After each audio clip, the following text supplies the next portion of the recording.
about 1.5 times what you can make in a, when you really get the right, you're making money for 4 to 6 months at a time.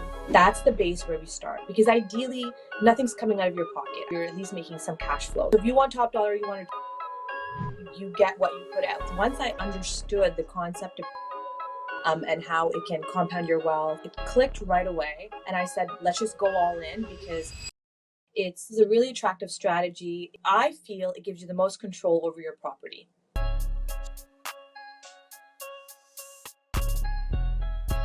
Welcome to the Wealth Through Real Estate Show. Today we're thrilled to be joined by Aisha Govani, a seasoned real estate investor and entrepreneur with over 10 years of experience in the industry and the co-founder of Midterm Rental Properties, Inc. Aisha has built a portfolio that includes 5 personal properties and an impressive, 150 properties in a business portfolio. Expertise is, within the midterm rentals, and I'm really looking forward to diving into that.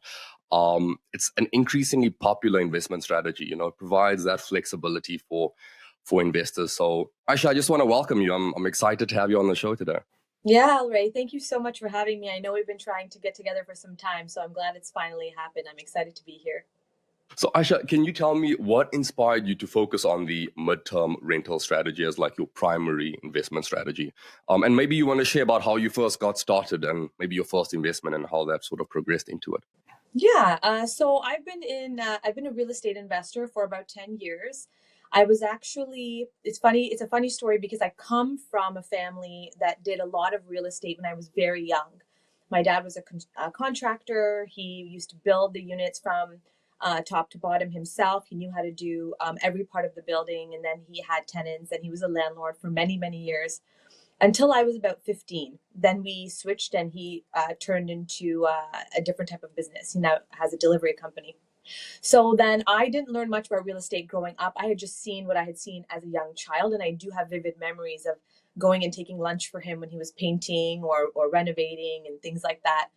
And then I met my husband, who at the time when I'd met him, we've been married 10 years now, had already been doing real estate for 10 years. So now he's in it for 20 years.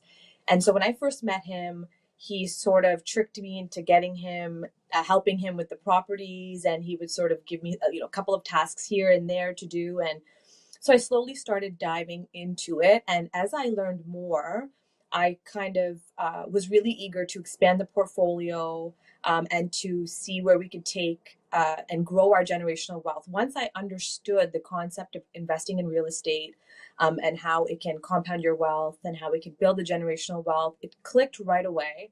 And I said to him, whatever we're doing, you've learned about this for the last 10 years. You know what you're doing. Teach me what you know, and let's go head in. Let's just go all in, because you understand enough that you can teach me, and I have the passion and the drive to want to learn more. And then we wanted to grow our family, and I knew I wanted to have early retirement and eventually, be able to do things, have freedom of time, which is the ultimate goal. So we left the jobs we were in before. I used to be in the nonprofit world in the beginning, and then I was into event planning, and then I decided to go full-fledged into real estate, and I started writing my real estate license. And I was listening to podcasts, and as I was just really trying to understand real estate in a full capacity, I started listening to Sarah Larby's podcast a lot. And as I was studying for my real estate license, she was also looking for some help. And so I applied for a role to work with her, and I started working with her, and she immediately said, don't do your license. We're going to do a lot of things together, and a lot of them you're not going to be able to do with me if you have your license.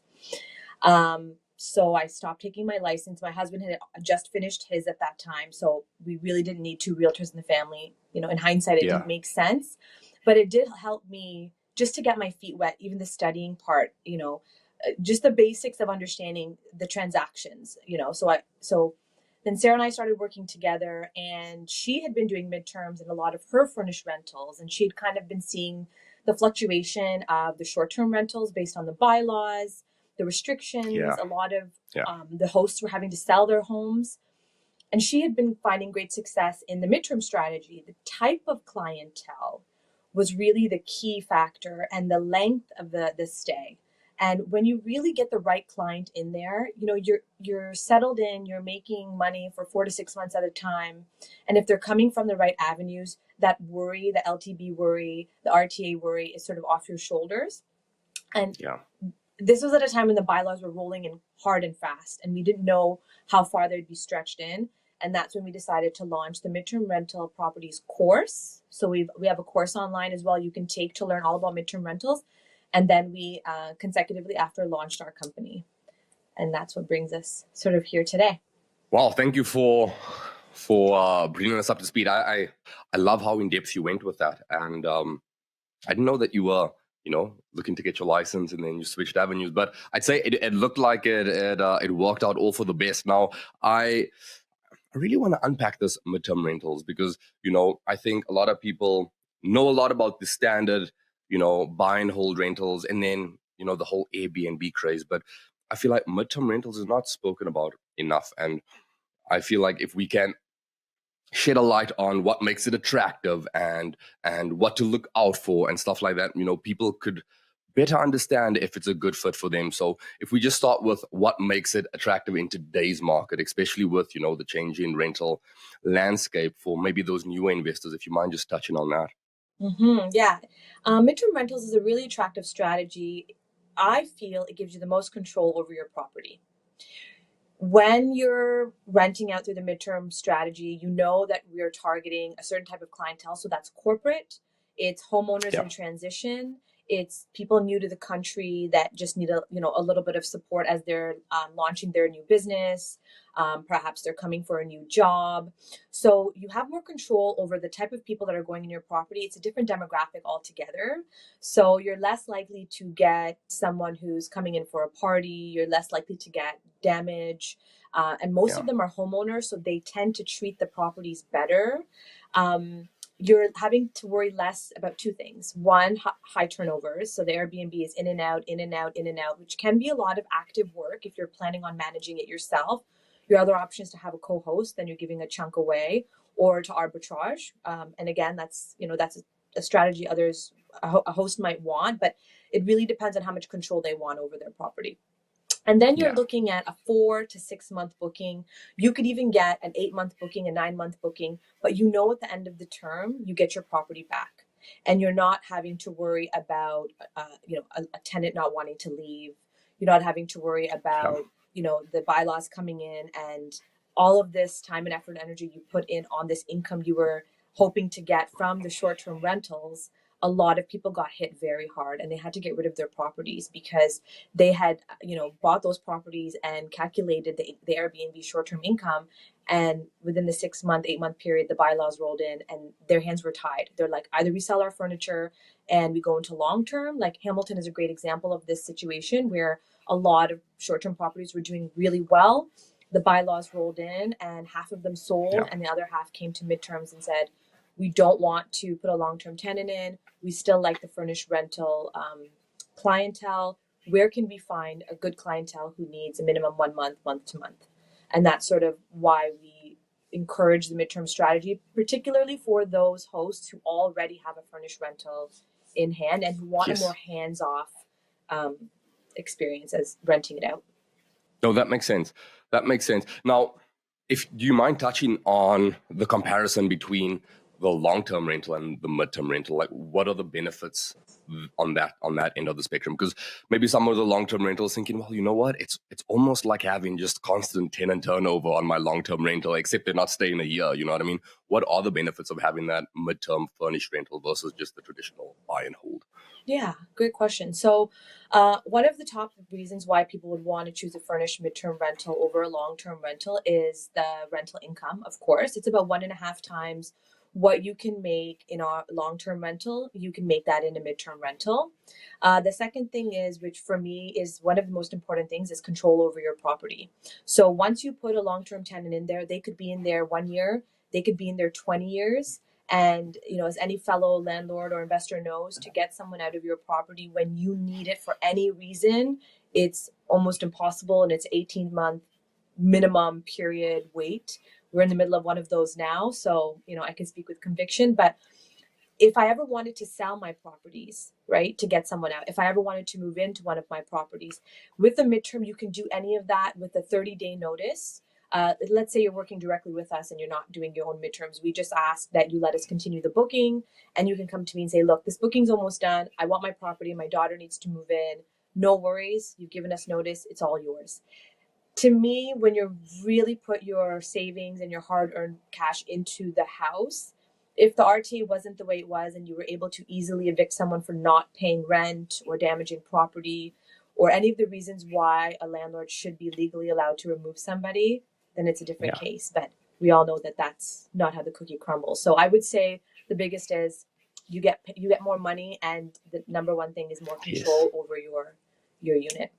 And also, one thing to add is the type of guest you have in there compared to the tenant you may have in there. And that can make a very big difference on how that relationship goes, how that experience goes, and then what does your property look like at the end of that term.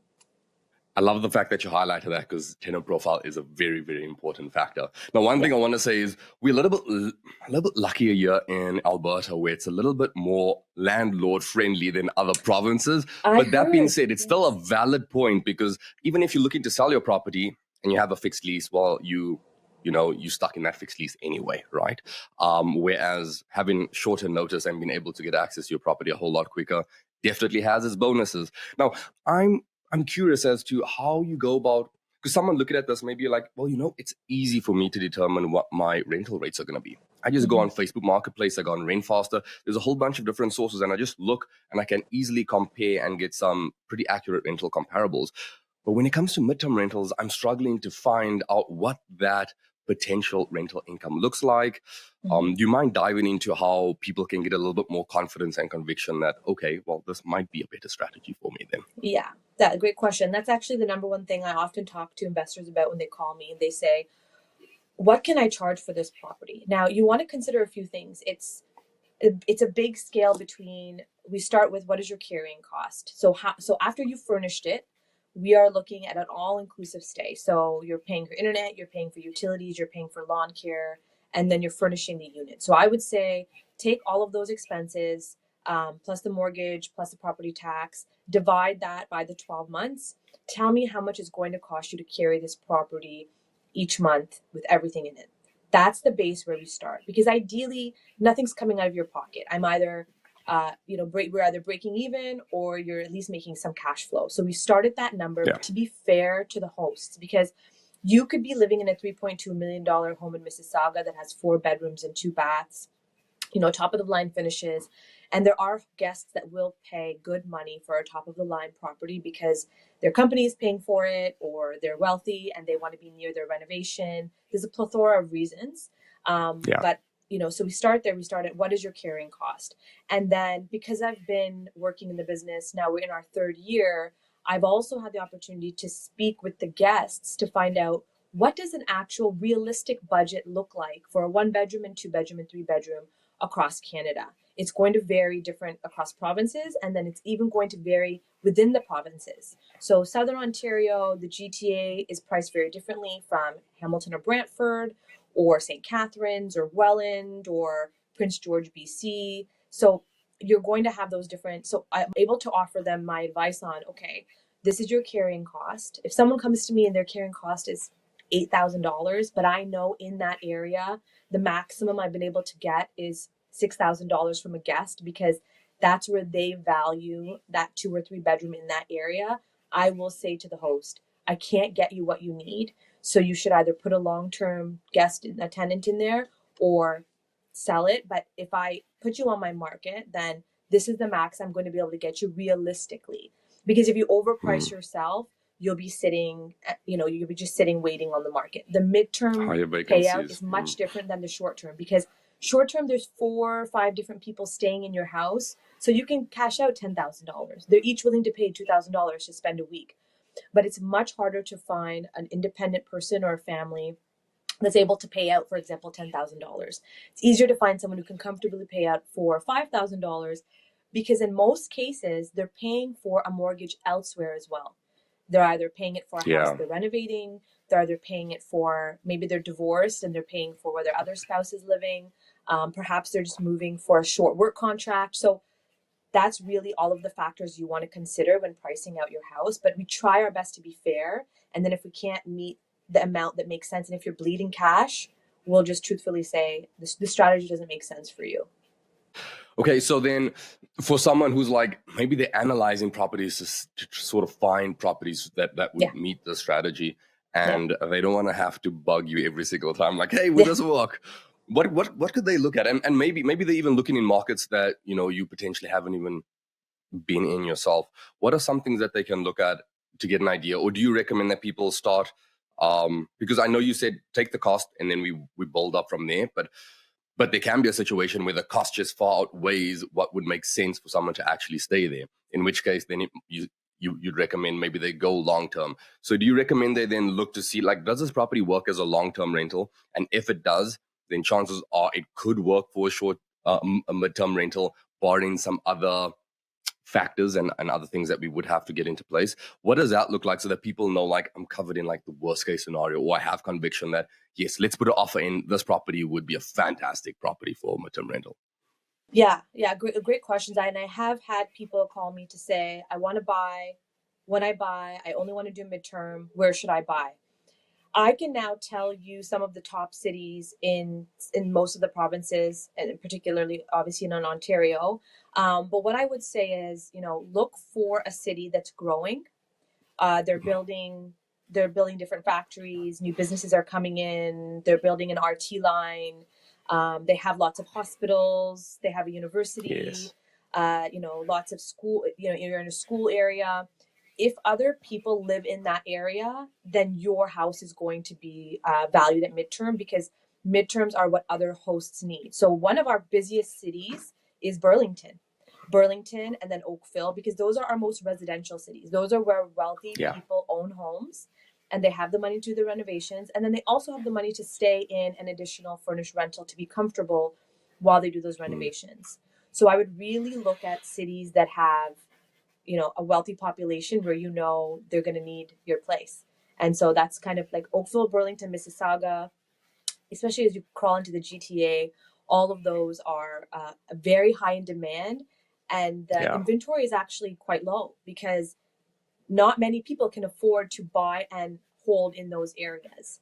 But what you said is very important. Also make sure that you can turn it into a long term if by chance the midterm strategy doesn't work out for you, because even though we're in the gray zone with midterm, in the future we don't know what's going to happen. So it's always good to have a backup plan. And also, if people won't live there long term, then people aren't going to live there short term, right? The neighborhood must also be able to handle someone living there 8, 9, 10 months.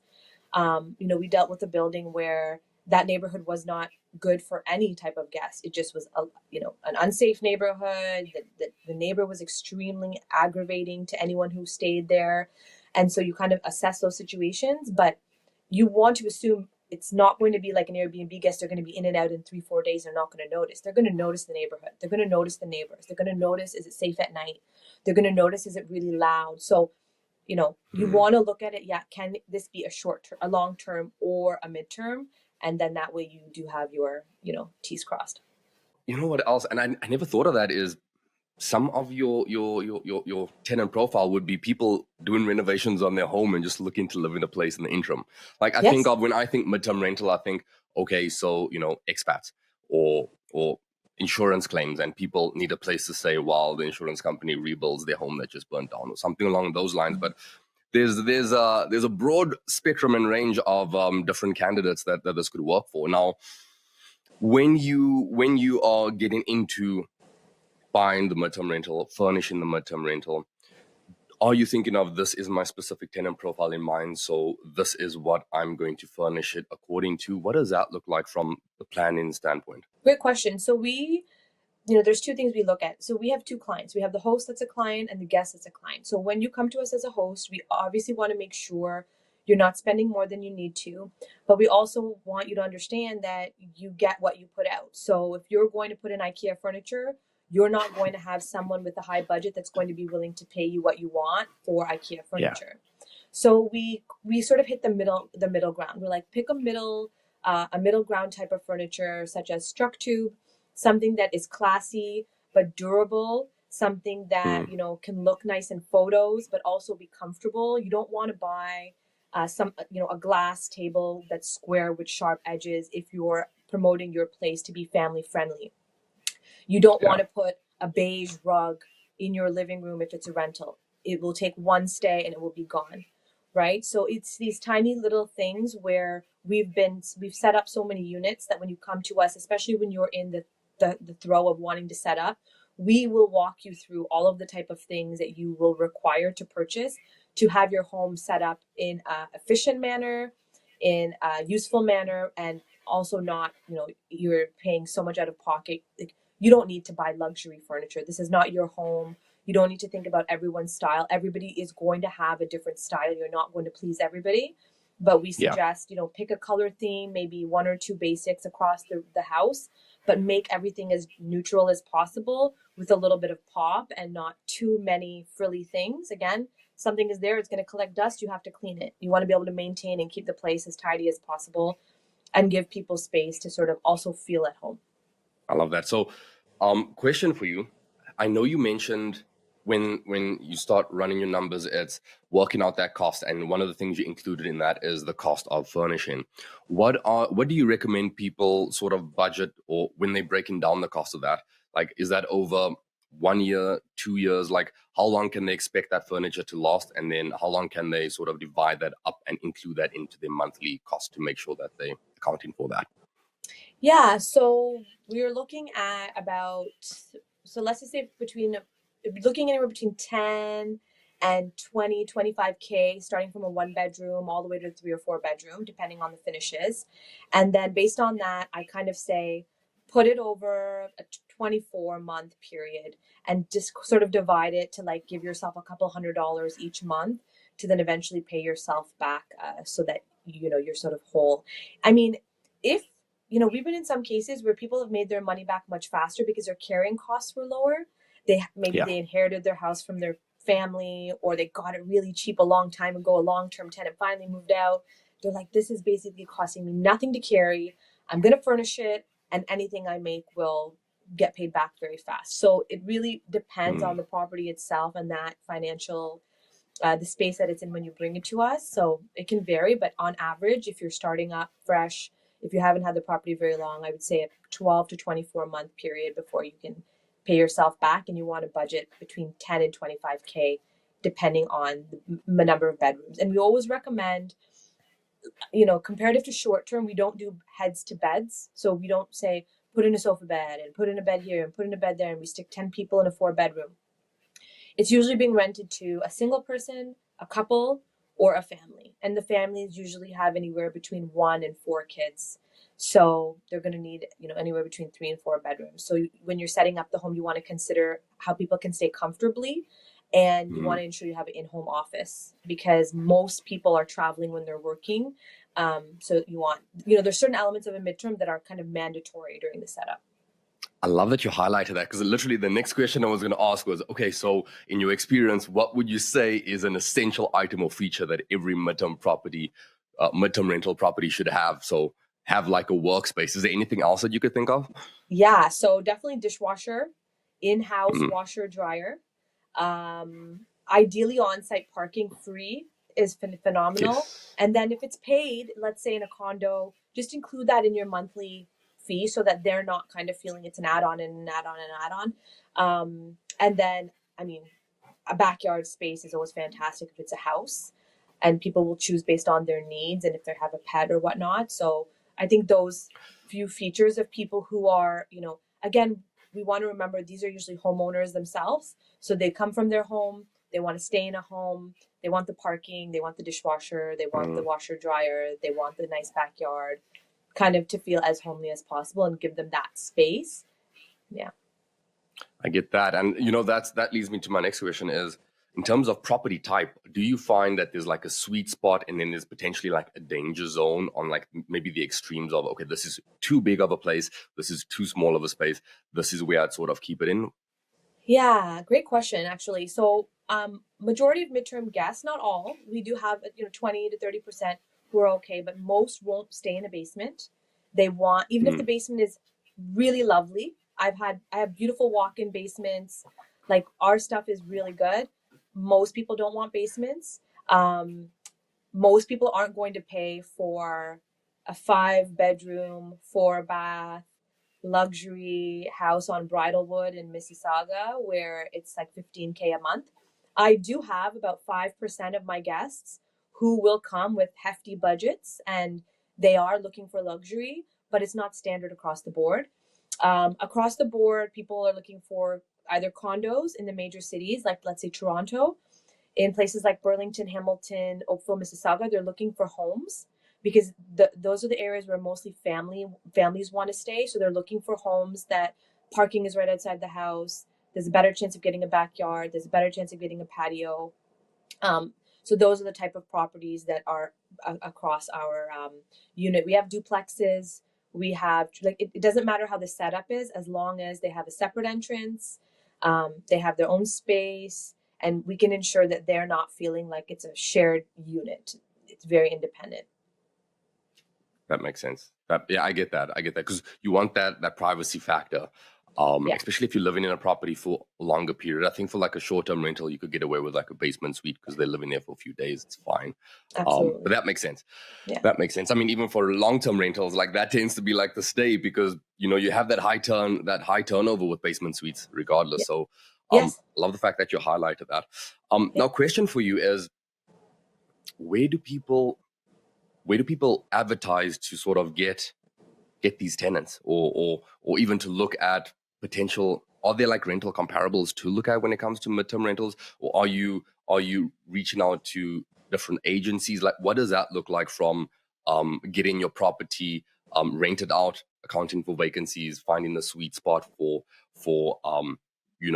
what to charge for rent versus like what to expect for vacancies? Because here's the thing, I find with a lot of new investors, they don't have a lot of conviction on all of this. So I tell them is, when you get comfortable running the numbers, it helps you sort of gauge to see when something stands out, because this is a little bit different. You've run the numbers enough times, but this property looks like it could be fantastic for that.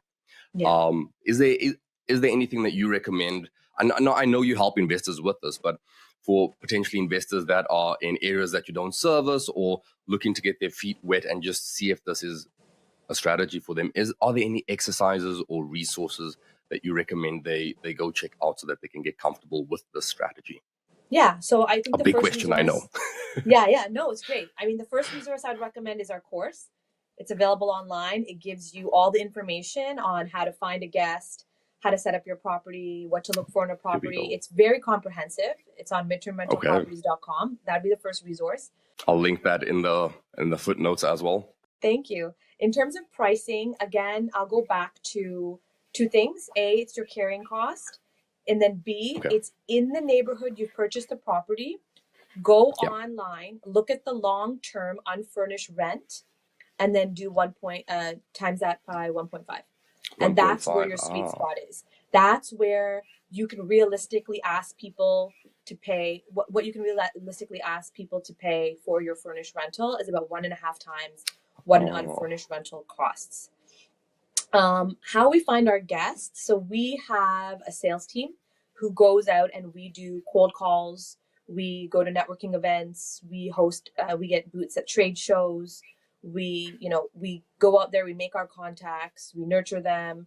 It's a whole engine at the back of the business, because the ultimate truth is it's really hard to penetrate into these guests. And a list of them are, for example, recruiters, relocators, insurance adjusters.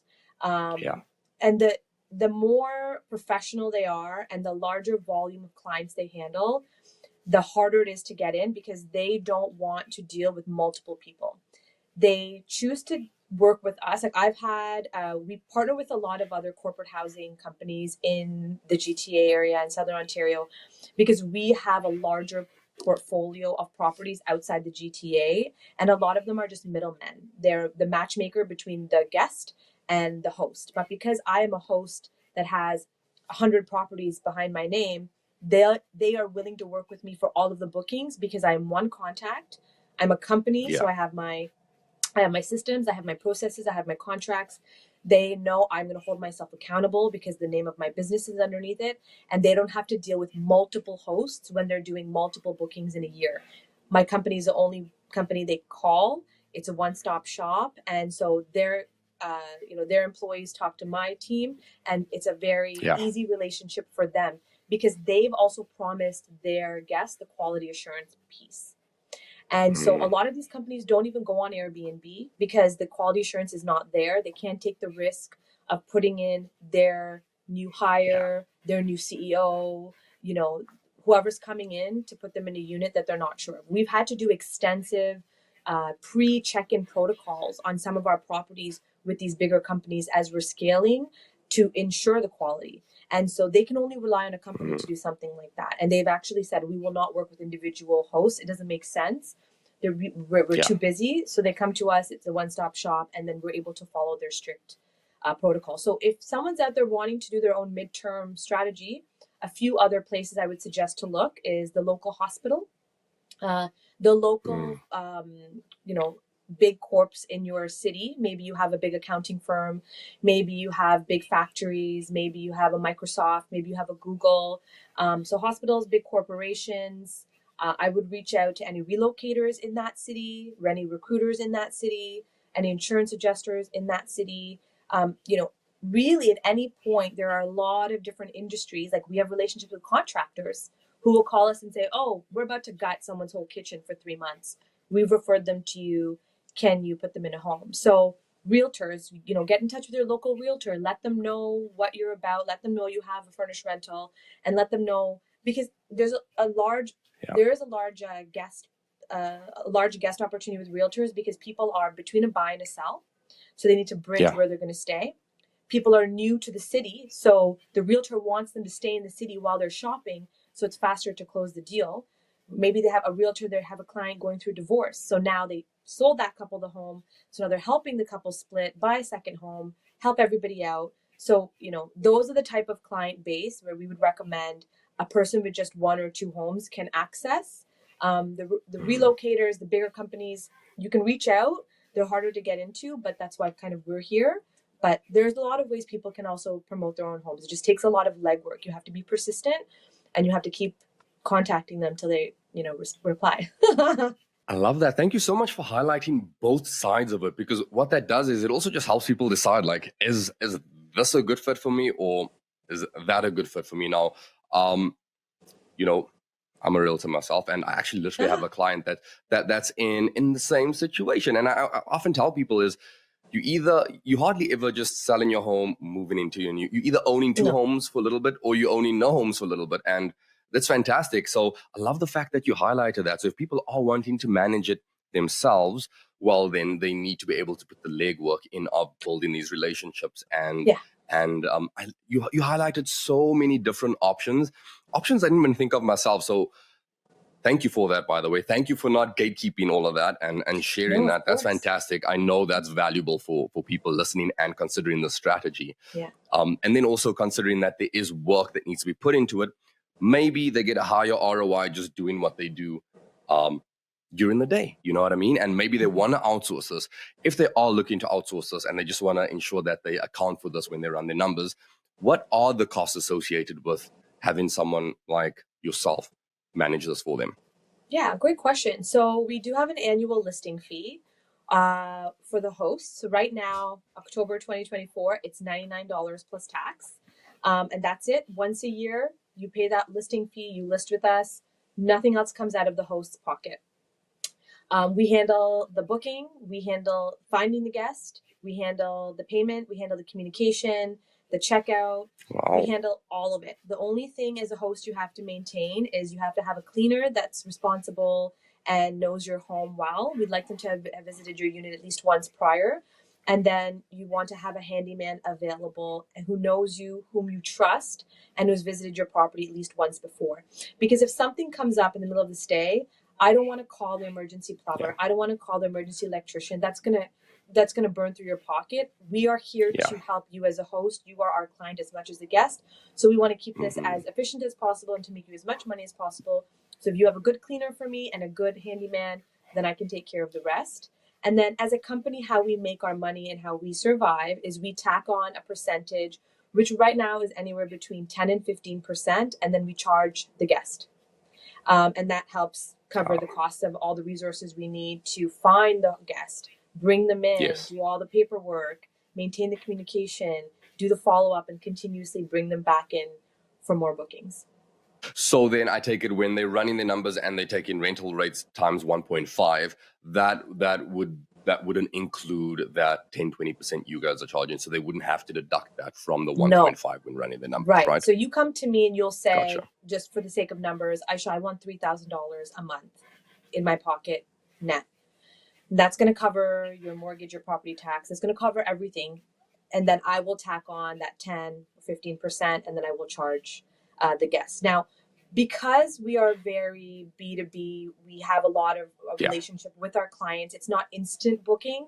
I have the ability to negotiate, which means you don't have to be scared as to where we've priced it to worry about losing a booking. It's not that people are going to scroll past your listing and be like, oh, that's too expensive or whatever. So I kind of encourage people, price it a little bit higher, give yourself a little bit of a buffer. So if I need to negotiate, I'll come to you and say, okay, you want minimum 3,000, but what would you love to have in your pocket? I would love 3,500. You're like, I can put some money in my pocket. I have this, this HELOC I want to pay back, whatever. You're like, okay. So I start there, and then based on the guest and based on how I'm getting the booking, I'll be able to negotiate. And I will always try to get you more because we also want to account for vacancy, right? I could give you a 4-month booking, but you could be empty for a month or two. So if I can make you a little bit extra those other months, then you're less worried the months that I can't guarantee you those bookings. And so that's sort of how we try to get you. We try to do it on a scale. What you would love to have, but what you definitely cannot go under. And then we also negotiate our a commission based on that, and we will also move around to try to close the booking if needed. Question for you, because you've worked with a lot of investors in the midterm strategy, and maybe potentially you've taken over a couple that were struggling themselves. What would you say would be the most common mistake that investors make when managing their midterm rentals? Great question. Yeah.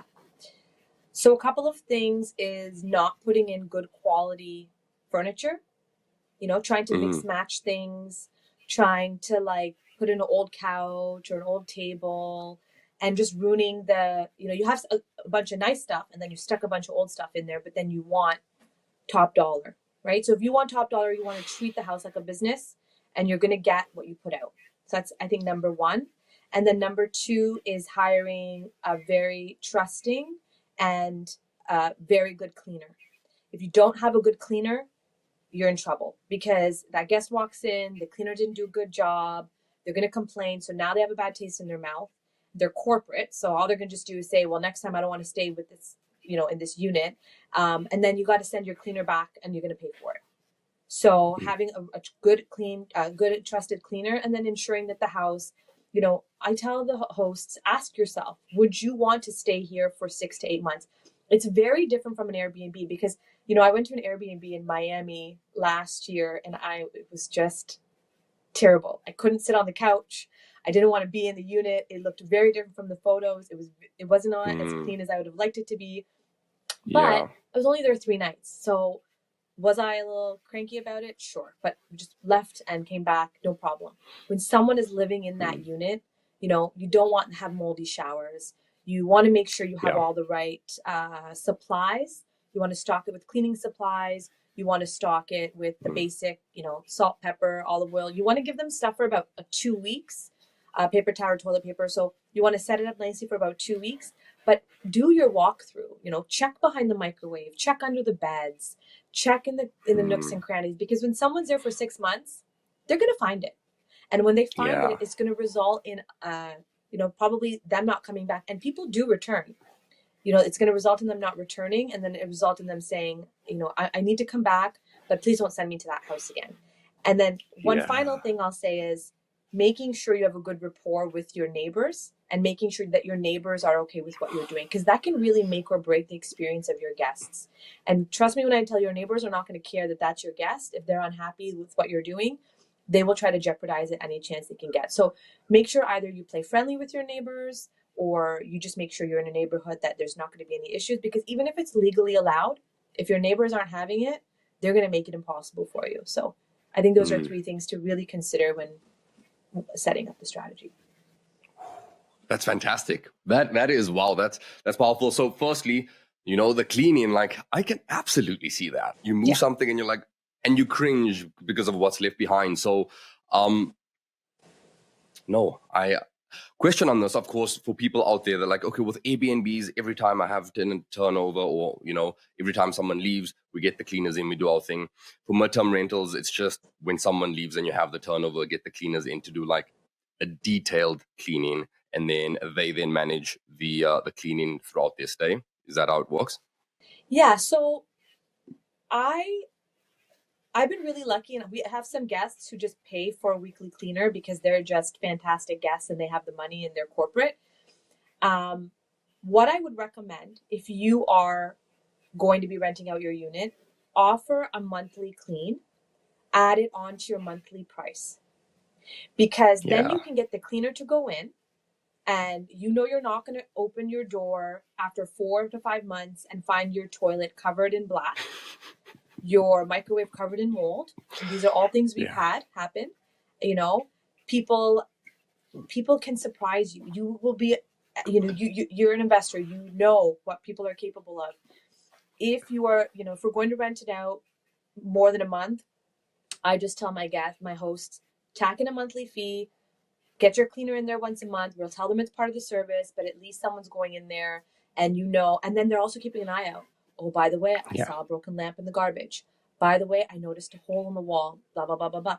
By the way, I noticed the cat is pooping on the kitchen floor. Like, these little things a cleaner will pay attention to and catch on, and then we can nip it in the bud instead of 6 to 8 months later. And then you're like, oh my God, Aisha, I have to spend the same amount of money that I made on repairing all of the damage that was just made. So that's what I recommend is we embed a monthly clean. The cleaner goes in. They don't need to know it's extra. It's part of your stay. And that's the route I would go.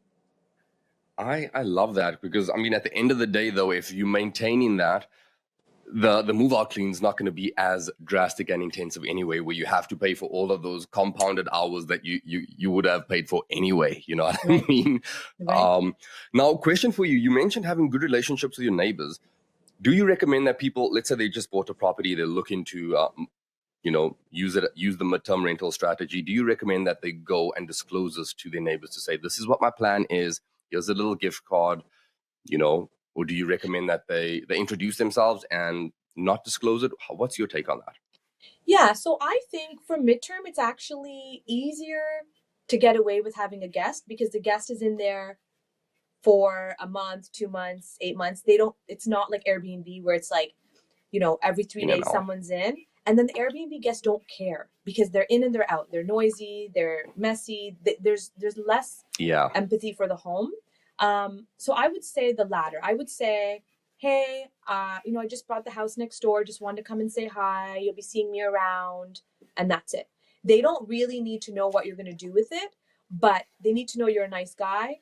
They need to know you're approachable. Here's my number. If you need anything, please let me know. You want them to call you before they call bylaw or before they call the police. I would say go that route.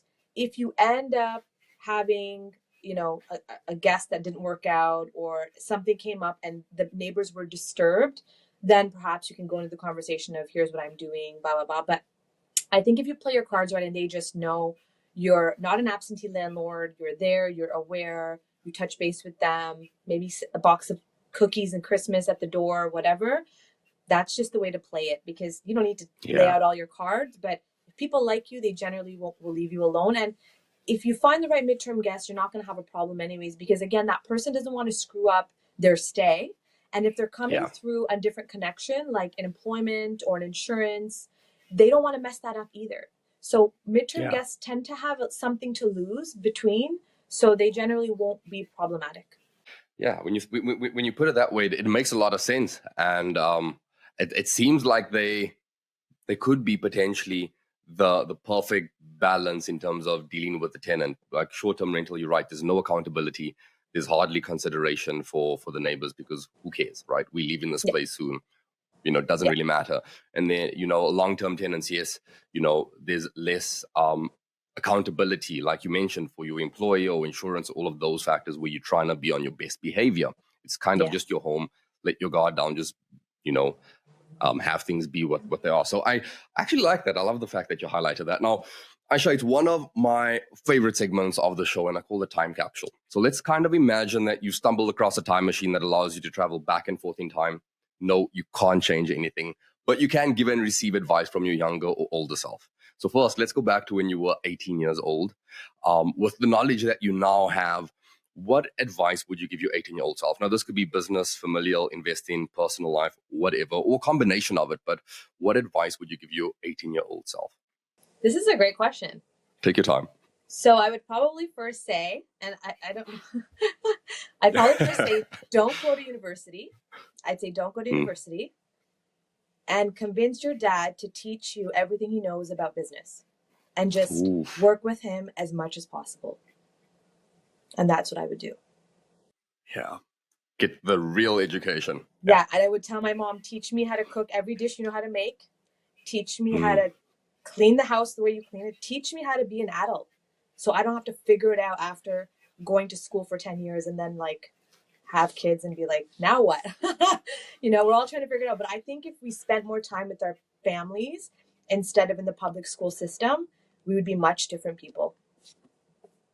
Well, I agree 100%. And the tough thing is, when you're growing up, you get to a certain age where maybe mom and dad's input's not as valuable to you, and you look for external factors, school, peers, all of those things. And then when you become an adult, you're like, maybe they were onto something.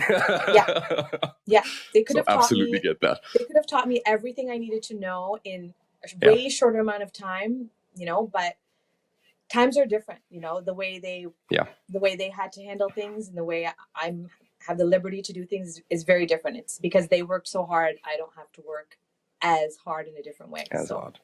Yeah. 100%. I get that. Yeah. Now, Aisha, if we were to flip the script and, go ahead to your 80th birthday, what advice do you imagine that your 80-year-old self would give you at your present age? Yeah. I would say, slow down. Don't sweat the small stuff. And it's all going to work out anyways. So just enjoy the ride. So true. Yeah. So true. Easier said than done, but so true.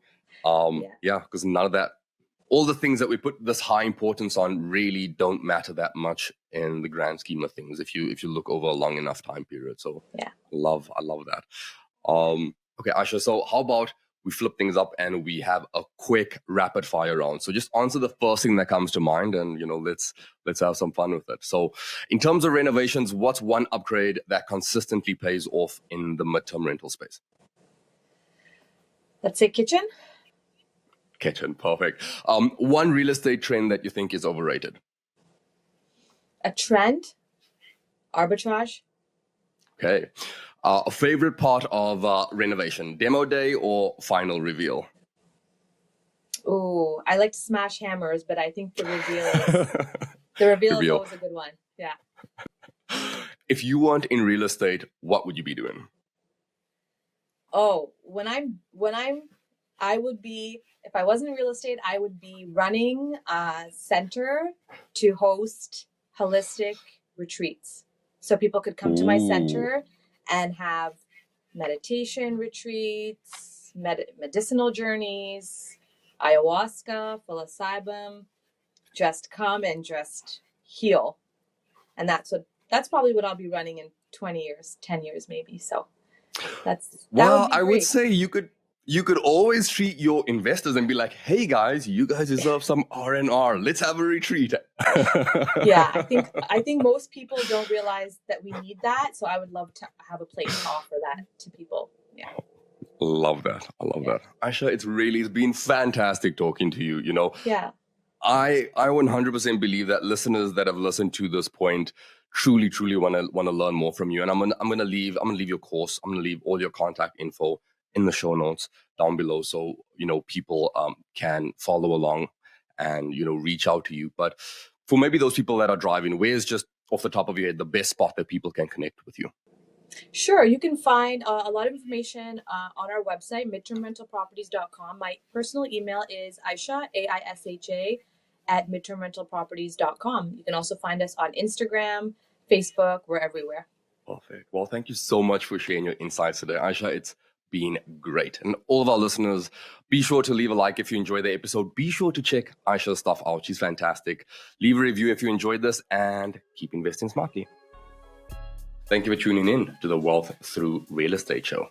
If you're interested in learning how to navigate market crashes, scale your investments, and master the art of storytelling to raise capital, you don't want to miss my episode with Matthew Frederick. This is your host, Alray Noble, signing off.